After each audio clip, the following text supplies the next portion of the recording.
इंसाफ के जो रहनुमा हैं वो एहतजाज कर रहे हैं। प्रोडक्शन ऑर्डर जारी ना होने के हवाले से सेनेट का इजलास इस वक्त जारी है।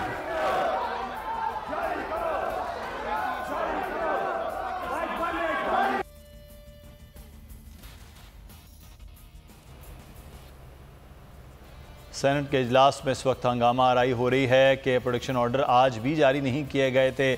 सेनेटर आजम स्वाति के पाकिस्तान तहरीक इंसाफ के रहनुमाओं की जानिब से पहले भी ये एहतजाज किया गया था चेयरमैन सेनेट के कमरे में भी जाकर उनके चैम्बर में, और आज इजलास के दौरान भी नारेबाजी की जा रही है पाकिस्तान तहरीक इंसाफ के सेनेटर्स की जानिब। Second reading of the bill, clauses 2 to 4. The question is that clauses 2 to 4 do form part of the bill. Those who are in favor of it may say aye. Those against it may say no. I think the ayes clauses 2 to 4 stand part of the bill. Clause 5, there is amendment. There is amendment by the Minister for Law. Please move amendment clause 5. Minister for Law to be moved to the intergovernment commercial transaction bill as passed by the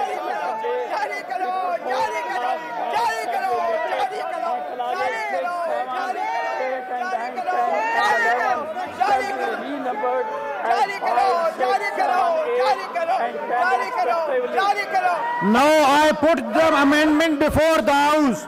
Those who are in favor of the amendment may say aye. Those against the amendment may say no. I think the ayes have it, the amendment is carried and clause 5 stands omitted. Now I put the clause 5 as renumbered clauses 5 to 10. There is no amendment in renumbered clauses 5 to 10, so I will put these clauses as was question. The question अरकान is के नारेबाजी जारी हैं, एजेंडे की कॉपियां फाड़ डाली हैं और इस वक्त चेयरमैन सेनेट के बिल्कुल डाइस के सामने मौजूद हैं और एहतजाज किया जा रहा है पाकिस्तान तहरीक इंसाफ के रहनुमाओं की जानिब से कि आजम स्वाति के प्रोडक्शन ऑर्डर आज भी इजलास के लिए जारी नहीं किए गए हैं। इस पर हम बात भी करेंगे। हमारे साथ अमीर अब्बास साहब भी मौजूद हैं, सीनियर एंकर पर्सन और तजज़ियाकार, और हलीम आदिल शेख साहब भी हमारे साथ हैं, पाकिस्तान तहरीक इंसाफ के रहनुमा और अपोजिशन लीडर हैं। हलीम आदिल शेख साहब, प्रोडक्शन ऑर्डर का मामला तो ऐसा है कि आपके भी